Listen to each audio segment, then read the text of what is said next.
If you are an mql5 programmer and you're tired of your program stopping every time it encounters an error during debugging, and you want your program to pause exactly where the error occurs so you can properly investigate it, as well as categorize errors and ultimately generate error reports, then this program is for you.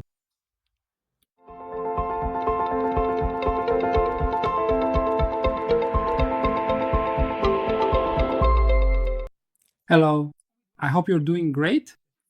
I'm Mobin Zarekar, a quant trader and financial markets programmer. In this series of programs, we're going to explore together a collection of libraries that I myself have developed over 8 years of programming in this field, as well as some excellent libraries created by other talented programmers and available online. We will introduce them to you and learn about them together. To find my profile on the mql5 website, all you need to do is search for my name. My profile will appear, and on this profile, I've shared a repository called mobinmql. As you can see, the codes that we are going to develop in this series of programs from now on have been shared with you in the include folder and later in the public MQL folder. And you can clone this repository and use it with git commands. We have also placed the indicators as well as the indicators for the experts or scripts we work with in similar folders under their respective subgroups. I hope you enjoy it. Debugging in mql5 can sometimes be very challenging because our access is somewhat limited in the meta editor IDE. For example, we have created a sample class here called errorTrace. We've put a variable called initVar inside it, and we've created a pointer of this class called errorObject, but we haven't initialized it. So this pointer is currently invalid for us. If we come into the onInit function and try to access this internal variable, we will definitely encounter an invalid pointer error, which, as you can see, caused a critical error that stopped our debugging. Now, if we want to have an option that allows us to prevent the debugger from stopping, and instead when an error occurs, have our program pause exactly at the point where the error happened, so we can check the parameters in the data window, see which variables we have, and actually speed up our debugging process.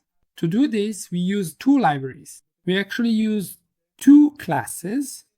And if I open the cursor folder, as you can see here, of course, for now, we don't need to work with Forge. Let's close this in my include folder. In my include folder, I created a folder called public MQL, which is the same repository I showed you at the beginning of the video, copied here.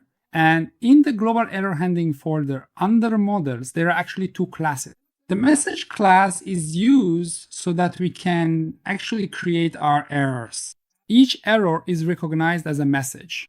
By the way, I should add that both this library and these classes were created by Mr. Vasily Sokolovy's, probably Russian, and we're grateful to him. He's very active in the mql5 community. So first of all, for this message class, we define an enum for it to actually specify what the message type is. These message types are ones that I personally identified and actually added here myself. You can add any type you like and control what happens for each of these types. For example, you might want your expert or indicator to stop whenever it gives you an error message, no matter where in your code it happens. In general, you might want the expert or indicator to be removed from the chart. Or maybe, for example, if a warning occurs, you want to receive an email or a notification so that even if you're not monitoring your robot, you can be informed that a certain warning has been issued for you. That's why we define different types here. And also for each of the types we define, we create a Boolean variable that determines whether a debug break should occur for that specific type of error we're receiving or not. For example, I set active debug break on error to true. As you can see, when I initialized it, whenever I get an error, a debug break also happens for me here. But when I'm debugging the program, and for instance, it's a flat position, the debug break doesn't happen. Only an error gets added to my log, which I can then track through those logs. Now, besides this message class, we also have a class called which you can follow here in the log, mql5. This class uses the singleton pattern. As you can see, a pointer of this class itself has been created called log, and it's static. These are signs of using the singleton class, and whenever you want to use this class anywhere in your code, you will always encounter the same object. For example, even if you have 10 different classes and want to use this CLog object in all 10 of them, you don't need to initialize it each time. And whenever you ask this class to return an object to you, it always returns a single unique object. So overall, we have a single large object to which our messages will always be added. This is the characteristic of the singleton pattern. Now, how do we use it? For example, in this indicator that I've just created here, I'm going to use this class. Here, you don't need to add the message class file as your first class. It's enough to just insert the logs file as an include. If you're interested and like to code using Cursor or VS Code, you can use the MQL tools extension, as you can see here. Just like me, I also have a tutorial video for this. The link will be provided for you, and you can watch the full tutorial. All right, I've included the logs class file here. Next, I will proceed to create a dedicated pointer from its specific class, which is called log. And in order to properly initialize it, if I were to actually go inside this particular file, as you can see, there's a getLog method available for me, which returns an instance of this object. That's why I use this command in the init function. These are just extra commands that the AI is suggesting to us. So now I've obtained my log using the singleton pattern. Now I want to use it. How can I use it? For testing right here, of course, in reality, we never need to use it this simply and smoothly. Here, we can do this with a very simple command. For checkpointing, but overall, just to show you what's happening, we'll first checkpoint this object. We say, if your pointer is invalid, what should you do for me? Add a message to my log using the add message command, and here you choose the message type. In the constructor that we're about to go through together, if you allow me, I'll write this function here, and there's no need to rush. I'll explain it to you right now. So you add a message using add message. Of course, you also need to create a CMessage object for it. So this object that we're actually creating, we're using its constructor. You can see that, well, it takes 3 strings actually. 1 enum and 2 strings are required from us. The first enum is the type, as we mentioned before, which you yourself specify what type it should be.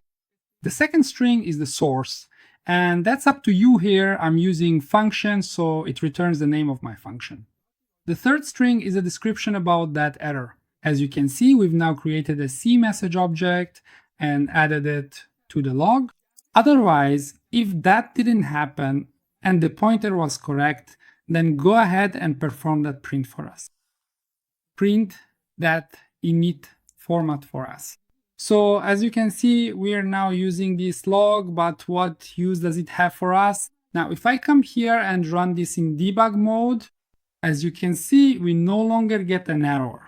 But if we go into our meta editor, we see that our program has hit a debug break. Why did it hit a debug break? Because first of all, a message of type error message has been created for us. And secondly, the active debug break parameter of that error, as you can see, this parameter we have here, I previously set its default value to true here. As you can see, my debug has actually occurred here. And now if I go back to the beginning to where this error happened, which is currently in my init function.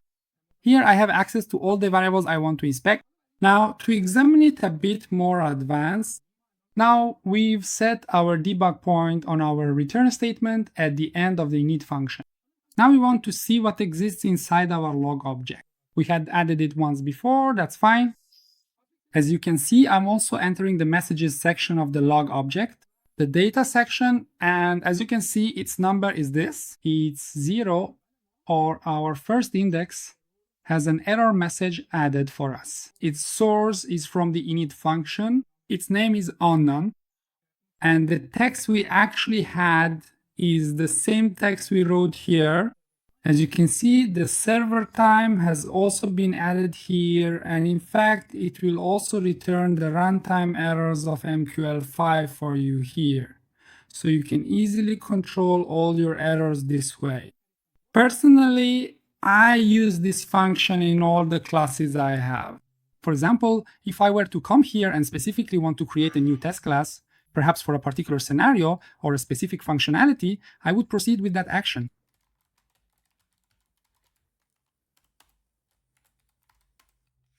As you can see, here I have actually included my dependencies within my class itself, and I have created a parameter, an object from it as a pointer. And in the constructor of my class, which is the default for all my classes, I have received this pointer.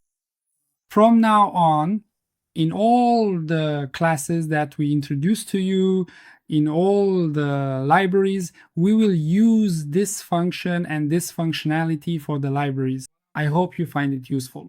If you found it helpful, please don't forget to hit the like button, and if the content of this channel is useful to you, please subscribe. Wishing you success and victory!